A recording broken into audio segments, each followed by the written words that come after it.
Hi, I'm Steve Gompertz of QRx Partners, and welcome to this week's Quality Heretic.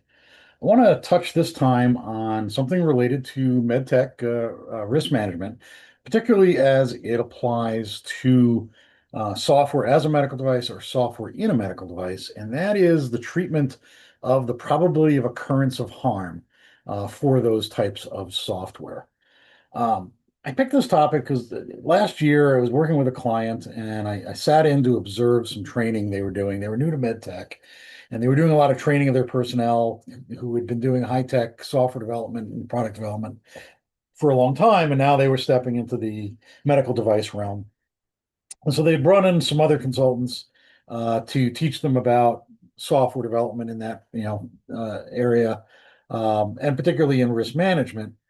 And you know, most of it was really good, and it was all based on ISO 14971. And for those of you familiar with that, in that standard, risk is defined as the combination of the severity of harm and the probability of that harm if it were to occur, or the likelihood that it would occur. Sorry. So the severity of if it, happened and how likely is it to happen. And in that talk, the instructor suddenly made a comment relative to IEC 62304, which is a standard for medical software lifecycle. And she said, when you're talking about software, the probability of occurrence is always 100%. And I was like, what? How could that be?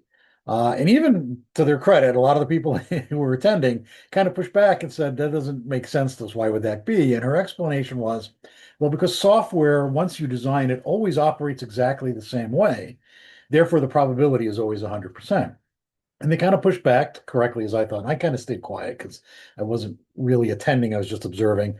And the software engineers are saying, but that's not true. Software, if you give it exactly the same inputs, yes. But the idea of having software is you don't always give it the same exact inputs.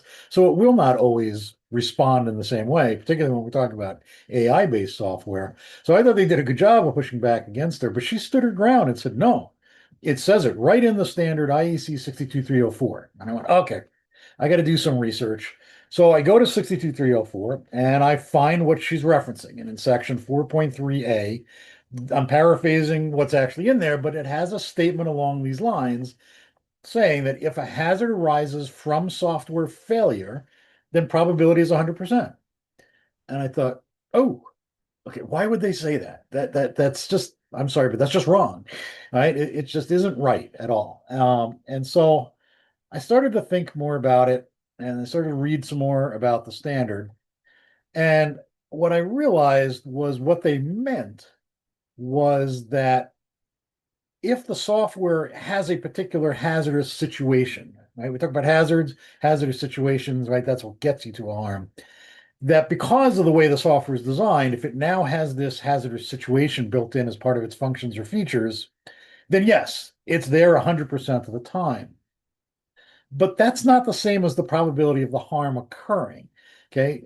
It's not that that's 100% as well.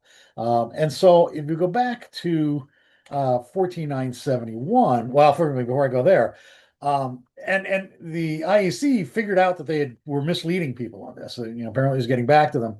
And the key is they issued an amendment to that standard in 2015. And the problem is, I know a lot of people buy the standard or they reference it from somewhere and they don't think to keep checking on it. But amendments do come out and they are important because they will clarify and correct things.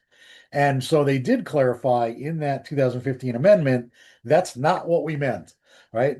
What they said was that this only applies, first of all, to software classification. They were not linking it to 14971 risk assessments or risk analyses. They were saying when you're doing your software classification under 62304, this is part of what you have to consider. Okay. But they were not saying it applies to how you do your risk management. Now, it does sort of feed into that. But if we go back to 14971, and particularly the guidance on 14971, and again, you should have the guidance document in addition to the standard itself.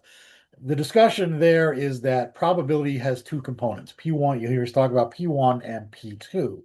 P1 is the probability of a hazardous situation occurring. Okay, and that's kind of what they were talking about there.